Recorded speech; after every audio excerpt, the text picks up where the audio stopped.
Good day everyone. So ngayon mag-a-add tayo ng user sa ating folder redirection policy. So paano tayo mag-a-add ng user? So punta kang server manager, click mong tools, punta kang Active Directory users and computers. So click nyo yan. Then kung mapapansin nyo, ayan yung organizational unit na ginawa natin mula dun sa previous video. So right click ka dyan, punta kang new, then punta kang user. Okay. So, pag click mo niyan, lalabas to, no? Itong dialog box. So, fill up pa natin. For example, si Juan de la Cruz. Okay, first name Juan. Okay. Then, de la Cruz. Okay.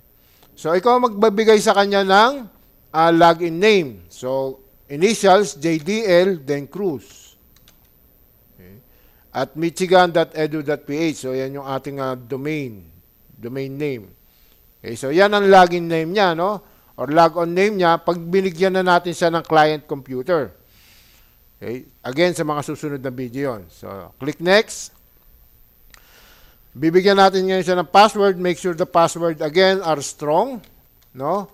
With capital letters, characters, numbers, and small letters, no? So, wag niyong kakalimutang gawin yan. Then, click mo, password never expires. I-okay mo lang. Okay. Then, click next. So, reviewin mo. Full name, Juan de la Cruz. User logon, JDL Cruz at michigan.edu.ph. Then, yung password niya never expires. Then, click finish. So, ayan na siya, no? Kasama na siya sa ating organizational unit. Ngayon, kailangan natin i-implement ang group policy under Juan de la Cruz. So, paano natin gagawin yan? Minimize natin yung ating Active Directory. Then, punta kang tools ulit. Punta ka naman ng group policy management. So, kung mapapansin mo, ayan, no, nandito na tayo sa ating ginawang GPO or group policy object. Okay. So, ngayon, i-add natin. So, click mo yung add. Okay. Wala kang babaguhin dyan. Kahit type mo lang yung 1. Okay. Then, i-check mo yung name. So, syempre, pag marami ka ng user sa iyong server, kailangan mo nang i-search or parang i-check yung mga name kung sila nga yun. So, check name. So, ayan siya, no? Juan de la Cruz na merong logon name na JDL Cruz at michigan.edu.ph. So, click mo lang OK.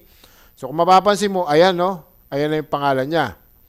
Ngayon, kailangan natin ngayong i-enable ang ating GPO. So, paano natin gagawin yan? Again, the GPO, right-click ka sa GPO nating redirection. Then, enforce. Click mo lang yung enforce. So, this enables the redirection policy. Okay. So, kung wala na kayong inyong katanungan, stay safe and God bless.